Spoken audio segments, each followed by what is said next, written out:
Olá, hoje a gente vai mergulhar numa análise bem específica, né, do Larry Johnson, que foi da CIA, do Departamento de Estado.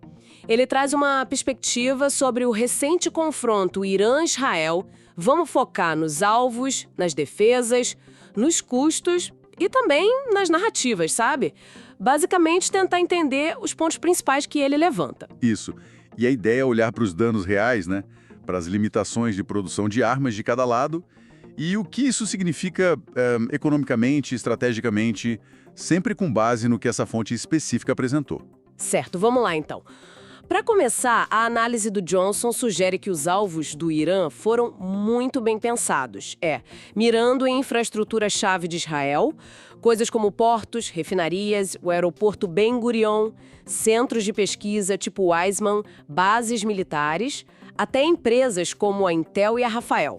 A intenção, segundo ele, era ter um impacto estratégico, mas com poucas vítimas civis diretas. A fonte fala em umas 29 pessoas. Pois é.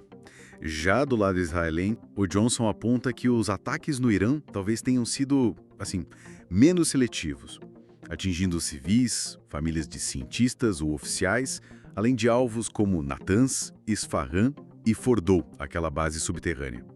Embora, sobre Fordow, a fonte levante dúvidas, né? Se o dano foi real mesmo por causa da profundidade do granito.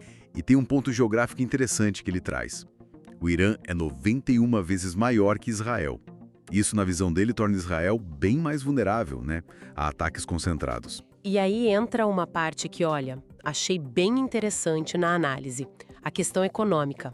O custo e a produção das defesas de Israel, que dependem muito dos Estados Unidos também, né? Johnson detalha isso. O Arrow 2 e 3, caríssimos.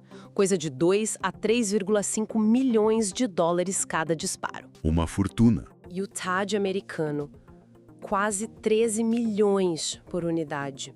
E o Patriot, a Lockheed Martin faria só uns 550 bom por ano.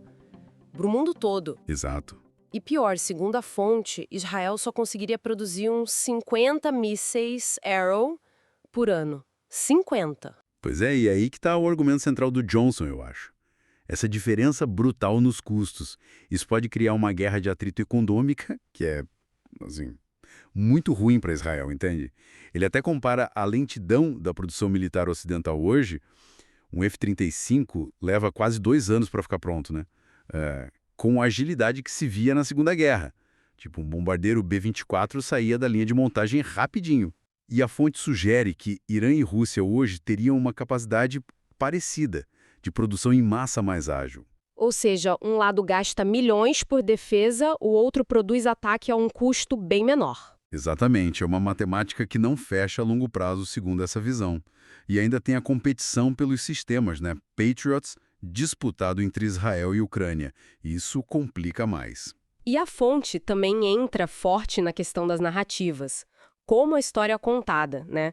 Cita o exemplo do Trump, que primeiro parecia saber da operação israelense, mas depois veio falando em vitória, em aniquilação das capacidades do Irã. Só que o Johnson contrapõe isso com outras fontes, até o Wall Street Journal, que falavam das limitações de mísseis de Israel e da recuperação rápida do Irã, inclusive na área cibernética, talvez até com a ajuda russa. Então, controlar a percepção vira parte do jogo. Com certeza.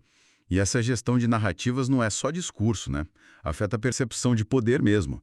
Johnson argumenta que esses eventos meio que abalaram aquela imagem de invencibilidade militar de Israel e dos Estados Unidos. Ele compara com as dificuldades contra o Talibã e outra consequência direta que a fonte aponta. A IAEA, a Agência Nuclear da ONU, perdeu acesso às instalações iranianas agora. Sério? Sim. Isso poderia gerar uma cegueira do Ocidente sobre o que realmente está acontecendo no programa nuclear iraniano agora. Então, resumindo o cenário que essa análise desenha, a gente tem um cessar-fogo meio tenso, né?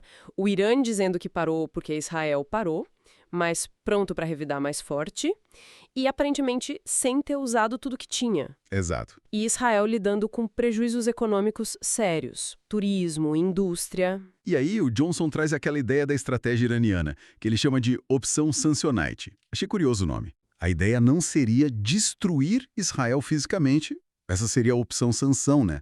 A destruição mútua. mas sim tornar o país insustentável, economicamente e socialmente, para incentivar as pessoas a irem embora, a fazerem as malas. Entendi. Uma guerra de desgaste existencial quase. Exatamente. E a fonte ainda sugere que o Irã pode ter ganhado alguma simpatia internacional pela resposta contida, o que funcionaria como um freio. E, por fim, ele levanta até a hipótese de um ataque de falsa bandeira no futuro para jogar a culpa no Irã. É uma análise com muitas camadas. Muitas mesmo. Bom, para a gente fechar, fica aqui uma reflexão, né? Baseada em tudo que essa fonte trouxe, pensando nessas vulnerabilidades expostas, nos custos, nas narrativas disputadas, como será que o equilíbrio de poder real e o percebido também pode estar mudando no Oriente Médio? Para além do resultado imediato desse conflito específico, né? Fica aí para a gente pensar.